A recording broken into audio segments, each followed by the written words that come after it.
Halo teman-teman, Assalamualaikum warahmatullahi wabarakatuh. Kembali lagi di channel saya.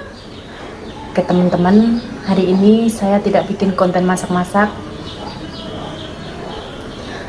tapi saya mau berbagi pengalaman saya. Mungkin sebagian teman-teman ada yang mengalami seperti saya. Jadi di sini saya mau sharing atau sedikit lah berbagi pengalaman tentang apa yang selama ini saya alami.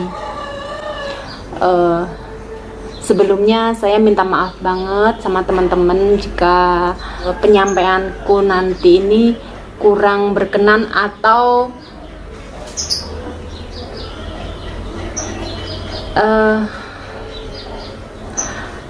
gimana ya. Saya minta maaf yang sebesar-besarnya buat semuanya. Di sini saya, oke teman-teman, ini pengalaman saya yang pernah saya alami. Waktu itu saya benar-benar terpukul dan benar-benar tidak menyangka kalau dokter itu benar-benar memvonis saya kalau saya itu mengidap penyakit yang membahayakan. Jadi karena saya divonis seperti itu dan mau nggak mau rahim saya harus segera diangkat, dan kalau tidak harus bla bla bla bla. Jadi waktu itu saya benar-benar shock, down, yang pasti pokoknya nggak tahu lah. Saya benar-benar ini banget. Terus waktu itu saya masih di luar negeri karena dari bos saya menyarankan untuk berobat di Indo, jadi saya harus pulang ke Indo. Mau nggak mau saya harus pulang ke Indo, karena kalau operasi di luar negeri nanti saya nggak ada yang menjaga. Jadi dari pihak bos, jadi saya disuruh pulang dan berobat di Indo, operasi di Indo gitu ya. Setelah itu saya pulang ke Indo belum lama itu, karena waktu itu masih rawan-rawannya COVID-19 ya teman-teman. Jadi mau nggak mau saya harus karantina. Tapi saya waktu itu karantina mandiri karena saya pulang dengan surat semuanya lengkap, surat kesehatan, surat semuanya lengkap. Jadi saya pulang dengan selamat, dan alhamdulillah saya tidak di karantina Jakarta, tapi saya karantina mandiri. Waktu itu bulan 5 ya teman-teman. Waktu itu bulan 5. Setelah itu saya harus nunggu selama karantina mandiri setengah bulan. Tapi kakak saya menyarankan saya harus minum obat dulu. Saya harus minum obat herbal buat mencegah biar tidak terjadi lebih parah, karena proses mau berobat medis tentunya masih belum bisa dilakukan karena masih karantina. Jadi mau nggak mau saya harus minum obat herbal. Kemudian setelah saya keluar dari karantina selama 15 hari, saya mulai keluar berobat, mencari obat, dan saya mendatangi sebuah rumah sakit.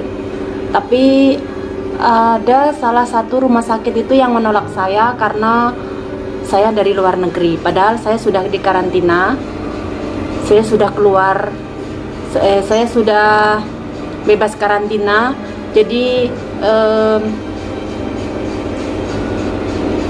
sudah bebas tentunya ya, karena sudah 15 hari. Tapi waktu itu saya ditolak sama rumah sakit karena saya dari luar negeri. Setelah itu saya disarankan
Waktu itu saya berobat dengan BPJS.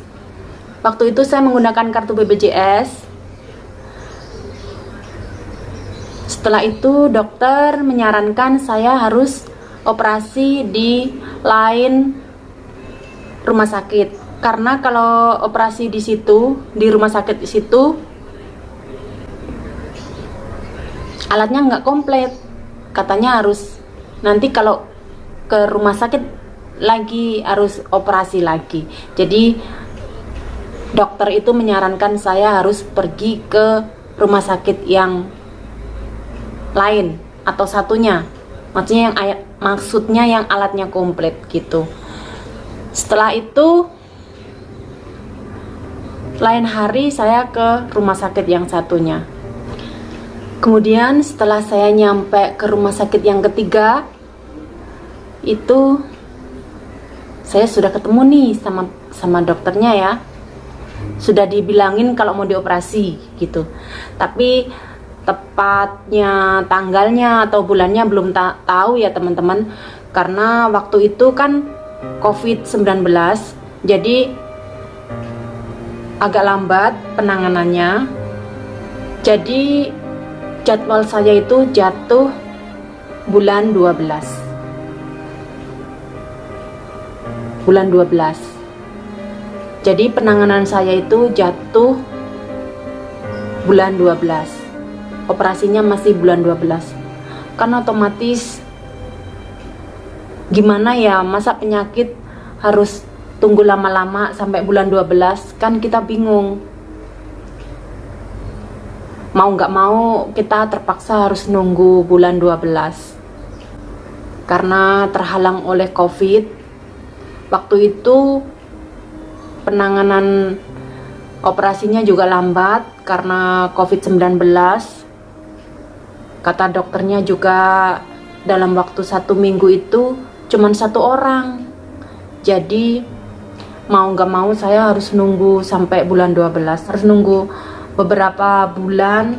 Masa iya penyakit harus ditunggu sampai berbulan-bulan? Setelah itu kita pulang ke rumah. Habis itu rundingan lagi sama keluarga. Setelah rundingan sama keluarga, kita kembali lagi ke rumah sakit, tapi ke rumah sakit yang satunya, ke rumah sakit yang nomor 4. Ini yang ke nomor 4 ya teman-teman. Kita diskusi sama keluarga gimana baiknya kita ke rumah sakit yang nomor 4. Ini nggak pakai BPJS, pakai umum. Tapi setelah di rumah sakit sana sudah ketemu sama dokternya,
saya tidak berhenti minum obat herbal itu. Yang dulu tadinya beberapa bulan yang kemarin itu perut saya sudah seperti hamil 6 bulan sampai 7 bulan. Kira-kira seperti itu ya teman-teman. Tapi dengan ketelatenan saya, karena saya pengen sembuh, saya tetap minum obat herbal itu. Dengan obat herbal itulah, alhamdulillah, atas izin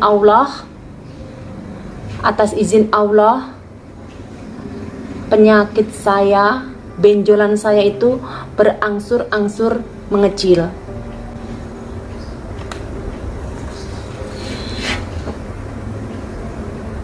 Jadi saya sangat bersyukur sekali karena benjolan saya itu makin hari makin mengecil karena obat herbal itu. Karena sudah berobat ke sana kemari, jawabannya tetap bulan 12, jadi terpaksa, bukan terpaksa ya teman-teman, jadi tetap jalan satu-satunya harus tetap minum obat herbal itu. Ini obatnya. Aku minum obat ini, Agarilus. Ini obatnya. Saya minum ini Agarilus hijau sama Prokan. Ini obat ini benar-benar sangat bermanfaat sekali ya teman-teman. Sangat membantu kesehatan saya. Insya Allah saya berharap sekali dengan obat ini saya nggak jadi operasi, penyakit saya hilang. Mudah-mudahan atas izin Allah penyakit saya diangkat lantaran obat ini. Saya minum sama dropnya, sama drop.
Tetesan ya teman-teman, ini kayak tetesan kayak gitu. 15 tetes 2 kali sehari, 15 tetes. Kemudian yang prokannya ini mengobati kanker ya teman-teman. Ini yang buat khusus kanker. Ini yang khusus kanker, ini yang udah saya buka ya teman-teman. Ini yang sudah saya buka. Bentuknya itu kapsul. Bentuknya kapsul, ini diminum 3 kali sehari.